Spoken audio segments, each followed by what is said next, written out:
네, 안녕하십니까. 정인태의 글로벌 국익정치 시간입니다. 네.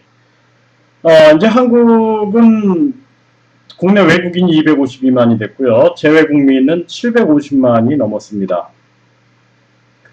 자, 이제 한국의 국격이 과거하고는 다릅니다. 네. 그래서, 대한민국의 미래를 이제 우리는 개별국가연합, 공동체 국가연합을 통해서 만들어가는 것이 굉장히 중요하다. 저는 그렇게 보고 있습니다. 개별국가연합이라는 것은 예를 들어서 한국과 인도네시아 국가연합을 하는 겁니다. 국가연합. 네. 그리고 공동체 국가연합이라는 것은 이제 한국이 중심이 되어 대한세계 국가연합을 하게 되는 거죠. 한국이 중심이 되어서 우리의 과학, 의료, 기술, 교육 이런 것을 또는 경제라든지 또는 정치적인 안보적인 측면에서 함께 우리가 연합을 구축해 나갈 수 있는 그러한 국가연합을 우리가 주도해서 만들어 나가는 겁니다. 이 공동체 국가연합과 개별 국가연합. 이 앞으로는 외교도 굉장히 중요하고요. 그리고 이렇게 국가연합을 형성함으로써 대한민국이 세계 중심으로 가깝게 가게 되는 것이죠. 제가 예전에도 이렇게 쓴 글이 있는데 영국의 수상 처칠은 왜 유럽연합을 제창했을까? 그렇죠? 유럽연합에는 현재 이제 27개국이죠. 27개국이 참여하고 있어요. 이제 영국이 빠졌죠. 이처럼 들어갈 수도 있고 나올 수도 있는 겁니다. 그래서 대한세계국가연합에 깃발을 들고 우리가 서로 국익을 위하여 윈윈할 수 있는 부분이 있다. 그러면은 충분히 윈윈할 수 있는 거죠. 근데 우리 국익이 이제 우선이 되는 거죠. 또 러시아와 우즈베키스탄 등 9개국은 독립국가연합을 구성하고 있을까? 이게 자기들 세력화를 이렇게 하고 있는 거예요. 독립국가연합.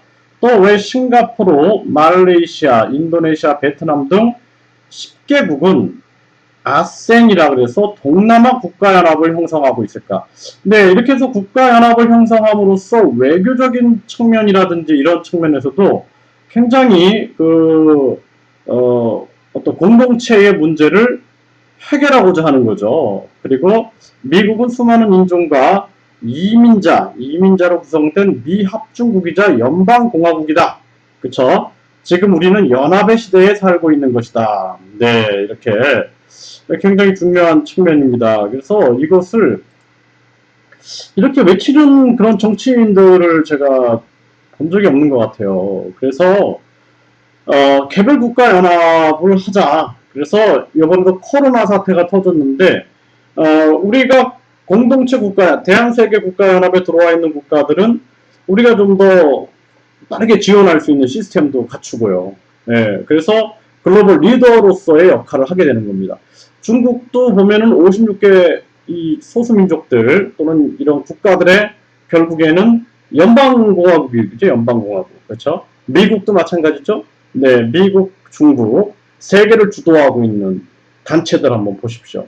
그래서 결국에는 유럽연합, 그렇죠? 또 러시아가 독립국가연합을 형성하고 있어요. 그리고 심지어 동남아에서 보면은 아센이 있는 거죠. 동남아 국가연합이 있는 거죠.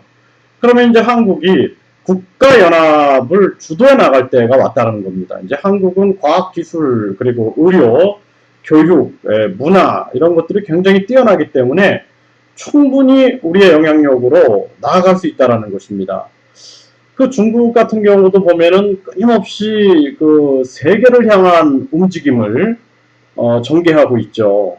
이제 한국도 그럴 만한 자격이 충분히 되는 거죠. 과거에 우리가 일본이나 중국이나 러시아나 미국이라든지 이런 강대국에 둘러싸여가지고 이 틈바구니 속에서 정말 헤어나오지 못했는데 그런데 이제는 달라지는 거죠. 그래서 우리가 좀 더 큰 그림을 좀 그려야겠다. 그래서 개별 국가연합, 네, 그래서 한국, 인도네시아 국가연합, 한국, 인도 국가연합, 예를 들어서요. 한국, 몽고 국가연합, 이런 식으로 국가연합으로 가서 우리가 경제 특구 또는 비자 정책 또는 그 인력, 인력을 수급할 때도 예를 들어서 미국이 필리핀에서 굉장히 많은 인력을 뽑아가는 수 있는 것이 언어적인 측면들이 영어를 쓰기 때문에 그리고 자기들이 어떤 공동체를 형성한 그러한 가까운 그러한 문화적인 측면들이 있는 거죠. 이런 것처럼 한국도 이제 이렇게 해야 할 때가 온 거예요. 왜냐하면은 국내 인구는 점점점 줄어들어가지고 2300년, 그쵸? 2300년에는 소멸 단계로 들어간다. 2100년에는 우리 인구가 2000만으로 줄어들 거다. 이렇게 지금 예상을 하고 있는데, 이게 굉장히 위험한 상황인 겁니다. 그렇기 때문에 대한민국의 미래를 걱정하는 정치인들이라면은 이제 이런 개별 국가연합이나 공동체 국가연합, 국가연합은 괜찮아요. 통일이 아니잖아요. 그렇죠? 그래서 국가연합을 준비해 나가는 것이 굉장히 중요합니다.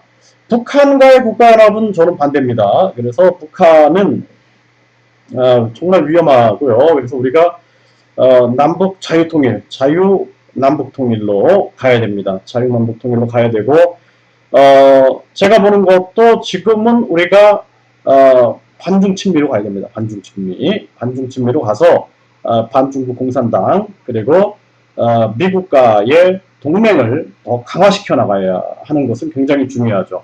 그러면서도 우리가 이렇게 공동체 국가연합을 형성하고 개별 국가연합을 해 나간다. 그러면은 더 큰 힘을 더 큰 힘으로 우리가 뭐 한미동맹이라든지 또는 다른 국가들과의 외교적인 측면에서 더 크게 우리가 힘을 발휘해 나갈 수 있는 그러한 부분들이 되는 것이죠. 네, 그래서 개별 국가연합과 공동체 국가연합을 시도해 나간다. 굉장히 중요한 측면이라고 저는 생각이 듭니다. 요즘에 우리 이런 민간 단체들에서 보면은 한몽 국가연합 굉장히 많이 좀 움직이는 것 같아요. 한mon국가연합 같은 경우는. 그러면은 이제 한국이 여러 우리가 전략적으로 연합을 할 수 있는 국가들을 찾아 나가는 거죠. 서로에게 정말 도움을 줄 수 있는 그러면서 우리 국익에 크게 도움이 될 수 있는 그러한 국가연합을 시도해 나가서 한국의 정치적 또는 경제적, 문화적 또는 과학기술, 교육 이런 것들을 더 긴밀하게 교류할 수 있는 그러한 국가연합을 시도해 나간다라는 것은 굉장히 중요한 측면들이 될 겁니다. 네, 이러한 정보들이 함께 좀 고민하고 우리 생각들을 함께 좀 고민하고 공유했으면 좋겠다 이런 생각을 많이 하게 됩니다. 네, 감사합니다.